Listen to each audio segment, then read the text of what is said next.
Bismillahirrahmanirrahim. Assalamualaikum warahmatullahi ta'ala wabarakatuh.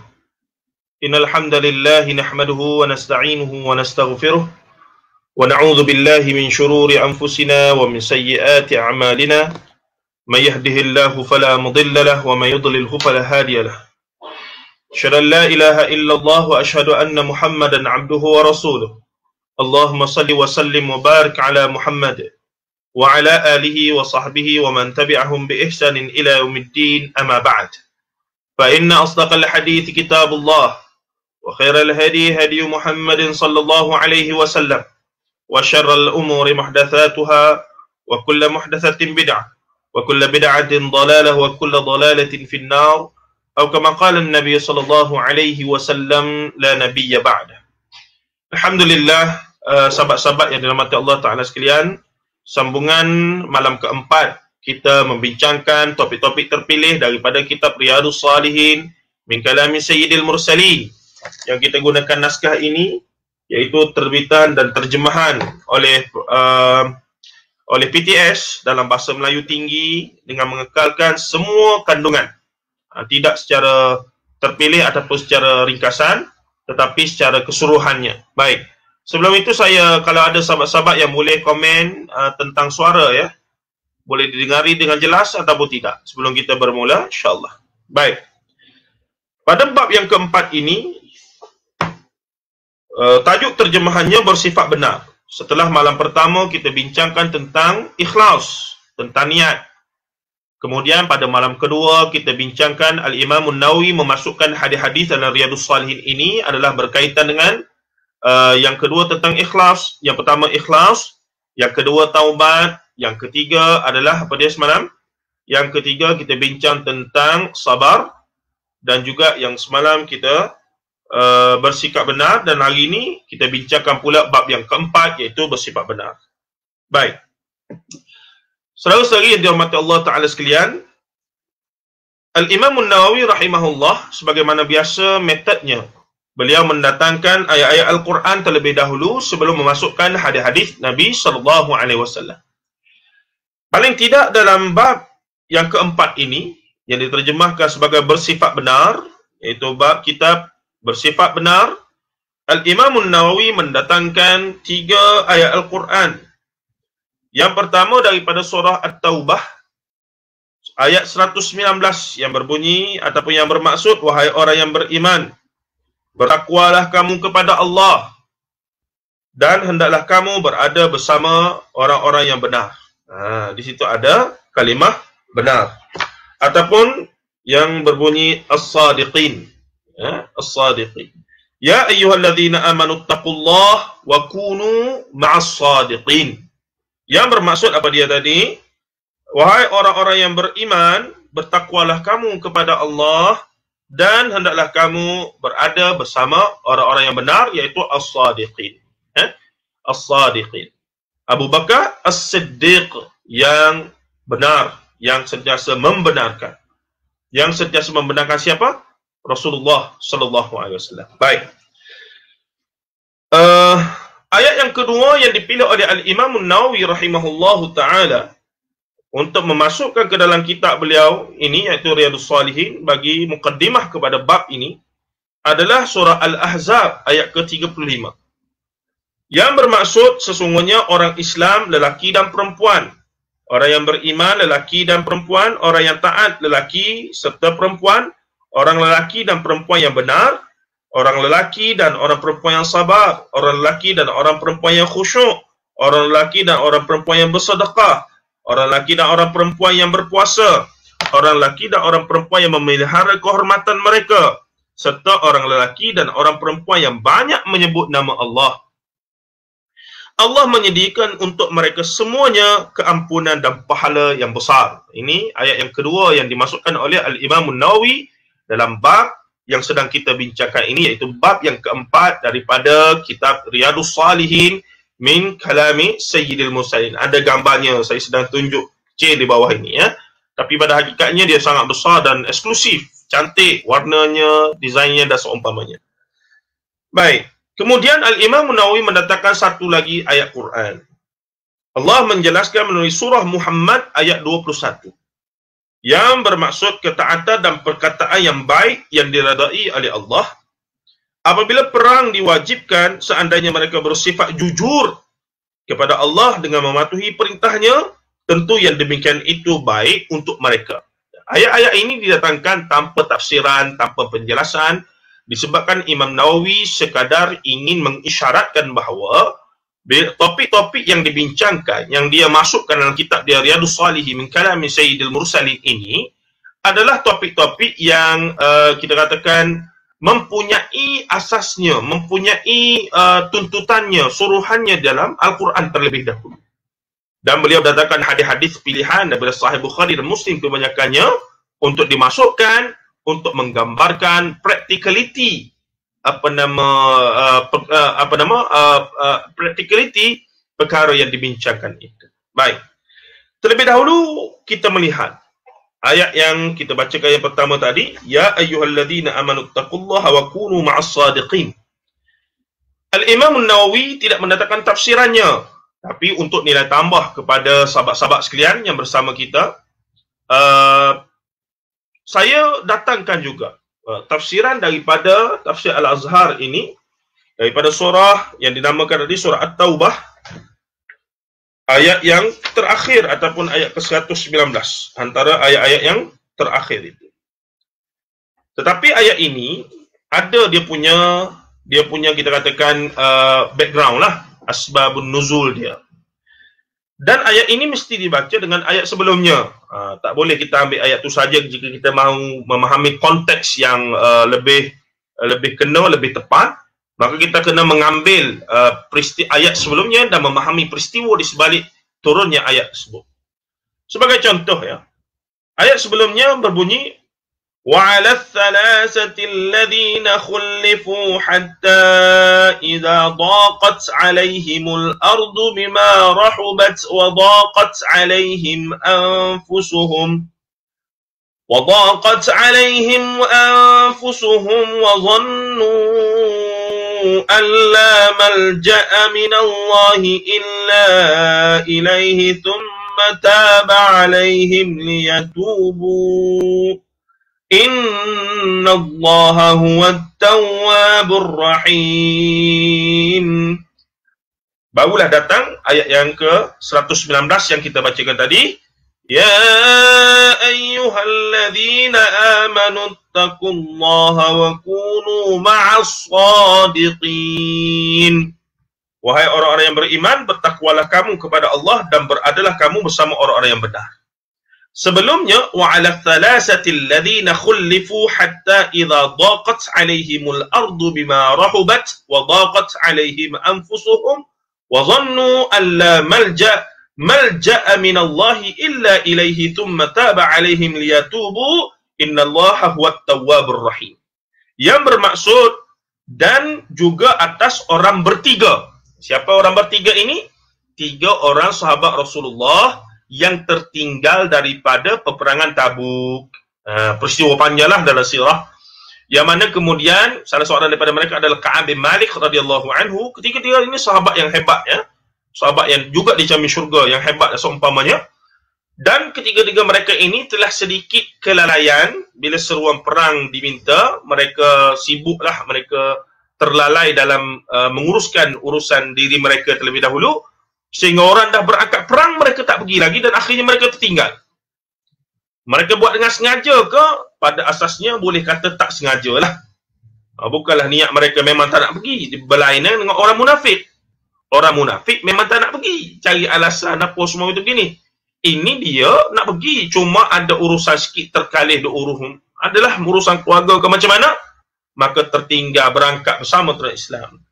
Jadi kesan daripada ini mereka telah di pulau, kerana dan yang membebaskan mereka di pulau lama ya, sehingga Ka'ab bin Malik dalam riwayat menyebutkan, kalau kita baca kisah ini secara panjang lebar, Hamka datangkan kisah ini secara panjang lebar dalam tafsiran dia, dalam tafsiran ayat 118 ini panjang lebar, kita tak boleh nak baca lah sekarang, tapi ringkasnya bila peperangan itu tamat Tabuk, Rasulullah balik dan Ka'ab bin Malik dan dua orang lagi datang minta maaf. Rasulullah macam menunjukkan ketegasan, iaitu tidak memaafkan mereka dengan spontan ataupun mudah begitu, melainkan menyerahkan urusan Ka'ab bin Malik kepada Allah Azza wa Jalla. Sahabat kita, iaitu sastrawan ya, Abang Sabri Yunus dan juga Desman pernah mementaskan cerita Ka'ab bin Malik ini, buat drama dan seumpamanya. Menariklah. Baik, apa yang berlaku adalah kemudian, kata Rasulullah SAW, adapun Allah Azza wa Jalla berkata, dan juga atas orang bertiga yang telah ditinggal di belakang. Sehingga apabila telah sempit bagi mereka bumi ini dengan segala kelapangannya. Kenapa? Kerana semua orang buat tak tahu kat mereka. Pergi ke masjid, kita dengar ustaz kita cerita dulu, berdasarkan riwayat hadis yang sahih, bila Ka'ab bin Malik pergi ke jumpa Rasulullah tengah jalan ke sahabat lain, masing-masing semua orang buat tak tahu. Jumpa bagi salam pun barangkali jawab salam tanpa senyum ke, maksudnya dia di pulau di Madinah, tiga orang itu pergi jumpa Rasulullah buat tak tahu. Tak boleh nak bayang kita. Kalau kita dah isteri ataupun suami masing-masing buat tak tahu, satu hari pun dah jadi pening, dah jadi tak keruan. Bagaimana yang katanya Ka'ab bin Malik dan dua orang sahabat lagi ini yang Rasulullah sendiri buat tak tahu kat dia. Ini satu seksaan. Bahkan katanya Ka'ab bin Malik pernah menyebutkan bahawa itu adalah ujian yang sangat dahsyat bagi dia, yang kalau pun mati maksudnya adalah dia kata dahsyat sangat dia punya ujian, tak mampu ditanggunglah. Dan telah mereka sangka bahawa tidak ada lagi tempat mengelak daripada Allah kecuali kepadanya juga. Kemudian dia telah memberi taubat kepada mereka supaya mereka kembali, sesungguhnya Allah adalah dia penerima taubat lagi penyayang. Selama 40 hari, tak silap saya ya, 40 hari ada menyebutkan bahawa mereka ini di pulau, sehingga Allah menurunkan ayat yang menjelaskan bahawa taubat mereka diterima. Barulah Rasulullah dan para sahabat lain meraihkan ataupun menyambut mereka dan berbaik semula dan seumpamanya. Tapi itu mengadi pengajaran bahawa banyaklah kalau kita tengok dari sudut sirah, banyak yang diolah oleh para ulama tentang perkara ini. Tuan-tuan dan puan rahimahullah ta'ala. Baik. Kita tengok lagi sikit. Itu surah At-Taubah, surah Al-Ahzab dengan surah Muhammad yang diletakkan oleh Imam Nawawi, kita bincang. Itu tuan-tuan nak bincang, bolehlah tengok dalam dalam tafsir masing-masing. Sebab tu saya sangat syuk tadi pun tazkirah di surau. Saya kata paling tidaklah siapa yang rasa nak memahami one step deeper or one step closer to the Quran, to the meaning of the Quran, maybe dengan memiliki tafsir Al-Azhar itu membantu kita sebagai wasilah, antara lain membawa kita kepada sedikit kefahaman yang lebih. Apatah lagi tafsir Al-Azhar itu sendiri ditulis dalam bahasa Melayu, bahasa Melayu klasik lah, bahasa Melayu Nusantara klasik. Baik, kita pergi kepada terjemahan hadis Riyadhus Salihin dalam bab bersifat benar, ataupun saya cuba tengok dalam bahasa Arab dia kata apa tu. Saya kena buka dulu apps. InsyaAllah jika ada terbitan yang baru, kita minta dimasukkan semualah tajuk-tajuk dalam bahasa Arab. Sebab kalau boleh kita nak dia punya konsep yang asal itu tidak dikurangkan. Baik, okey, kita boleh adab, kita buat adab ta'am. Kita boleh muqaddimat. Dalam itu ada bab ikhlas. Sebenarnya semua hadis-hadis ni sudah ada dalam apps atas talian, ya. Cuma tetaplah kita lebih seronok jika ada secara zahirnya dan seumpamanya. Baik, katanya tak jumpa lah pula ya. Okey, tak apalah, kita terus baca kepada hadis-hadis tersebut. Baik, manakala hadis berkaitan dengan bersifat benar, yang dimasukkan di dalam itu kurang lebih ada 6 hadis semuanya. Ada 6 hadis semuanya. Kita mungkin takkan baca habislah.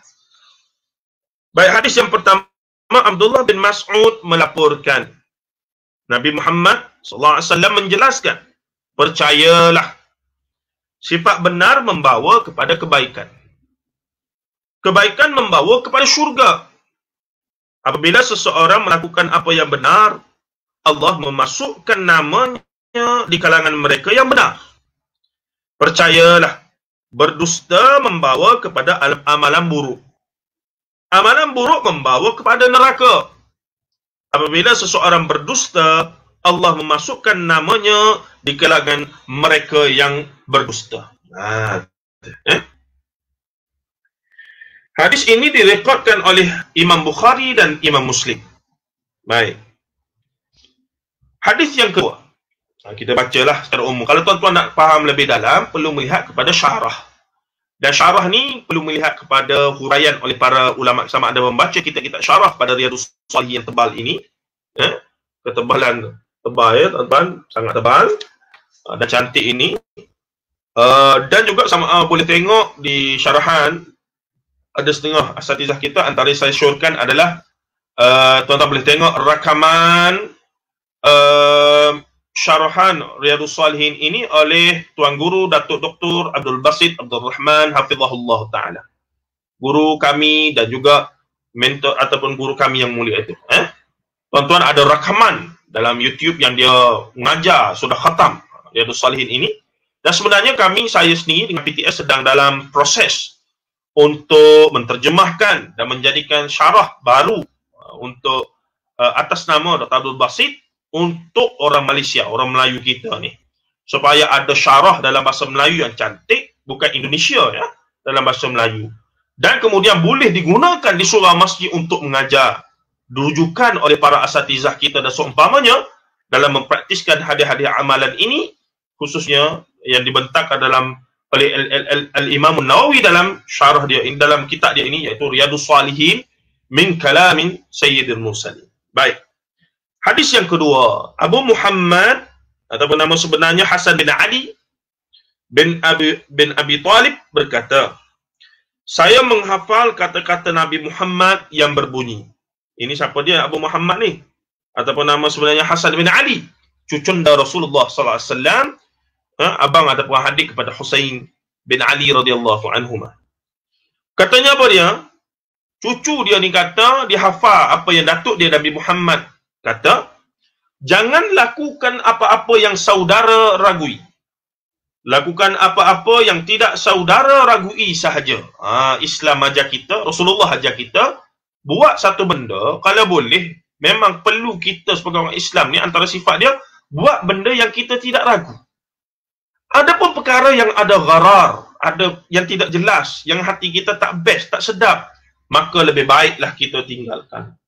Katanya lagi, Rasulullah berkata, terjemahannya, percayalah, bersikap benar membawa kepada ketenangan. Manakala dusta membawa kepada kesangsian. Direkodkan oleh Al-Imam Tirmizi dan beliau mengatakan hadis ini sahih. Imam Tirmizi beri komentar, hadis ini sahih. Hadis yang ketiga, Abu Sufyan ataupun nama sebenarnya Sakhar bin Harb melaporkan sebuah hadis yang panjang berkenaan kisah Maharaja Herakla. Maharaja itu bertanya kepada Abu Sufyan, apakah yang diperintahkan oleh Muhammad? Ini pun satu hadis yang panjang Sahih Bukhari, menarik untuk diberi perhatian. Bagaimana akhirnya Abu Sufyan terbuka hati masuk Islam, antara lain adalah berpunca dari peristiwa ini bila dia berhadapan dengan Herakla di Syam ataupun lebih tinggi pada Syam, di Rom sana.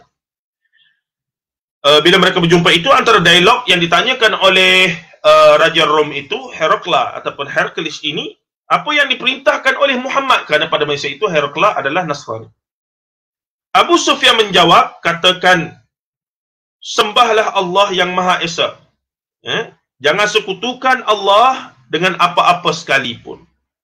Tinggalkanlah perkara yang dikatakan oleh nenek moyang tuan-tuan semua.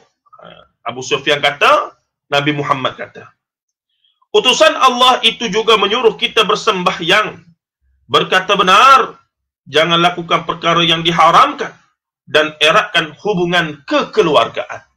Ini hadis yang jika dinilai, diteliti betul-betul, ada etika hidup sebagai seorang manusia. Sebagai seorang manusia dan sebagai seorang Muslim. Hadis ini direkodkan oleh Imam Bukhari dan Imam Muslim. Kita pergi lagi. Kalau sempat, kita habiskan semua hadis dalam bab ini. Sebagaimana yang tidak sempat kita buat sebelumnya. Bila sempat, kita habiskan sahaja, insyaAllah. Saya sengaja tidak membacakan matan bahasa Arabnya kerana ia akan menjadi panjang. Dan memang tujuan buku ini dikarang oleh mereka yang nak tahu kata-kata Rasulullah dan mempraktiskannya, tetapi bagi orang awam macam kita lah. Adapun bagi para ulama, para sarjana, para ilmuwan, para akademia, tidak sesuai lah buku ini mereka gunakan. Sebab ini memang dibuat dengan prinsip asasnya oleh Puan Ainun dulu dan tim dia untuk terjemahkan Riyadhus Salihin ini, kami dipantau oleh beberapa pakar dalam bahasa Arab dan juga hadis, adalah untuk benar-benar melahirkan satu terjemahan bahasa Melayu Malaysia dengan struktur bahasa dan juga dan disiplin, ataupun dengan kita katakan dia punya tata bahasa, dia punya kaedah tata bahasa yang sesuai dengan orang Melayu Malaysia kita. Sebab tu bila kita baca seronok, tidak janggal rasanya, tidak berbau kearaban yang melampau, tapi dalam masa yang sama dapat apa yang diajarkan, dikongsikan oleh Rasulullah sallallahu alaihi wasallam. Baik, katanya lagi apa dia? Abu Hurairah melaporkan, Abu Thabit, nama sebenarnya Sahal bin Hunayf, yang menyertai perang Badar, Ahlul Badar, melaporkan Nabi Muhammad sallallahu alaihi wasallam menjelaskan, sesiapa yang berdoa meminta Allah matikan dia dalam keadaan syahid, dan dia meminta itu dengan sebenar-benar permintaan, Allah menempatkan orang itu pada darjat orang yang mati syahid walaupun dia mati di tempat tidurnya. Direkodkan oleh Muslim. Ini satu ganjaran yang besar bagi orang yang bercita-cita menanam cita-cita.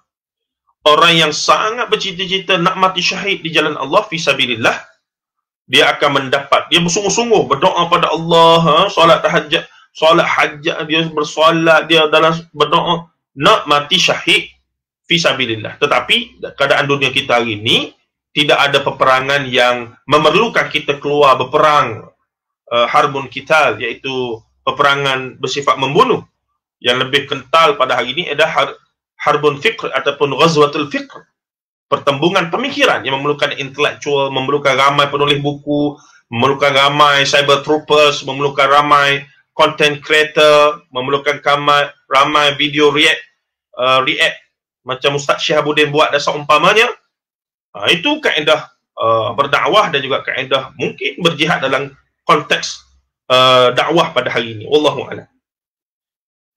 Baik, jadi ganjaran bagi orang yang benar-benar nak mati syahid tapi tidak mampu untuk mencapainya, tapi dia benar-benar nak mati syahid, maka jika dia mati di tempat tidur sekalipun, kata Nabi SAW sebagaimana yang diriwayatkan oleh Abu Thabit Sahal bin Hunayf radhiyallahu anhu, bahawa orang itu insya-Allah akan mendapat pahala yang sama dengan apa yang dia impikan itu.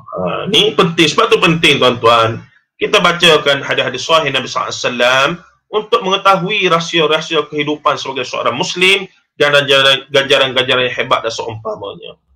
Yang menjadi masalah apabila kita banyak mendatangkan fadilat-fadilat, kita banyak mendatangkan kira-kira kelebihan fadilat lah, fadilat ni, kelebihan-kelebihan yang tidak ada asas daripada Al-Quran dan Sunnah, yang berpandukan kepada apa dia? Tajribat, dia kata.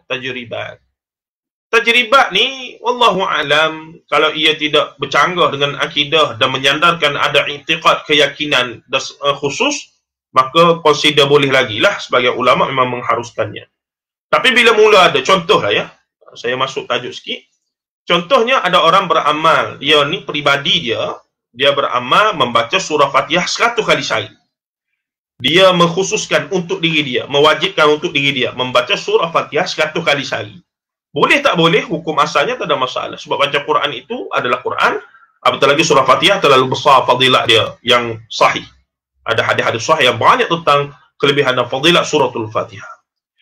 Namun bila dia beramal dengan 100 kali Fatihah itu, bagi diri dia sepanjang 30 tahun, 40 tahun dia hidup, adalah peristiwa-peristiwa yang dia yakin hasil daripada sebab dia beramal 100 kali Fatihah itulah yang menyebabkan perkara itu berlaku. Perkara itu berlaku untuk diri dia. Jadi bila orang tanya, Tok Guru, Tok Haji, apa rahsia ni? Contohnya, dia kahwin 4 dan keempat-empat isteri dia itu baik belaka ataupun dengar kata tak ada masalah besar-besar. Maka dia kata tak ada amal apa, buat yang wajib-wajib tu cuma adalah saya duk amal dari muda dulu, baca Fatihah 100 kali sehari without miss. sepanjang hidup saya 30-40 tahun ini, sampai umur 60-70 ni, lagi umur saya 20, tak pernah saya miss sehari saya baca surah Fatihah 100 kali sehari. Tak ada masalah, tuan-tuan. Pada asalnya tidak ada masalah. Untuk diri dia tu. Tetapi bila dia mula mengajarkan perkara itu pada orang lain, itu jadi masalah. Ataupun bila orang tanya, orang yang ambil tu pula, dia beramal pula. Untuk, dia katakan dia tulis buku ke, dia buat laporan ke, sesiapa yang nak isteri berbini ramai, lebih pada seorang, berpoligami, 4 orang serentak, tetapi kham ataupun sejahtera, bahagia apa semua, maka antara caranya adalah bacalah Fatihah 100 kali sehari, mujarab dan seumpamanya. Itu jadi isu tu. Bila menetapkan, dia panggil idhafiyah, menetapkan satu benda yang syarat tak ada. Baca Quran tak ada masalah. Nak baca 100 kali, 1000 kali, tak ada masalah. Tu dah pahala belakang tu. Tapi menetapkan fadilat-fadilat tadi. Sebab dia baca 100 kali, jadi begitu. Kita baca 100 kali sehari, mungkin jadi benda lain. Benda yang tidak ada asas sandaran yang khusus dalam Quran dan hadis Nabi SAW. Lebih baik kita kata bacalah 30 juzuk supaya begini. Maksudnya gambar, tapi orang Melayu kita dia suka benda tu. Baca bismillah. Saya pernah tengok satu video, tak macam mana isi saya ke buka. Mak kepada Nelofa, nama apa saya tak tahu. Mereka ramai-ramai dalam van tu. Mereka pun mak dia ni duduk dalam beg tu, duduk sebeh yang keletik lah. Sebeh ketik. Jadi Nelofa pun duduk main gitu tu. Nelofa tanya, buat gapo ni? Dia kata duduk zikir. Makanya disebutlah